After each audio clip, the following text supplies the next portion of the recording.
गुळाचा देणार आहे गुळ.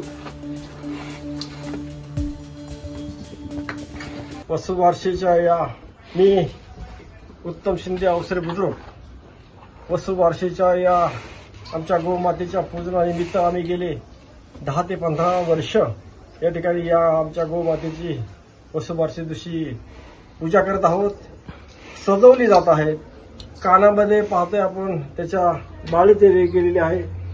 पायामध्ये पैंजण, त्याचप्रमाणे त्याच्या शिंगामध्ये देखील रंगबिरंगी बेगडे लावलेले आहेत. आणि ही आमचं एक घरातला सदस्य आमची ही गोमाता आहे. गेले कित्येक वर्ष आम्ही हा सण दिवाळीच्या निमित्त साजरा करत आहोत.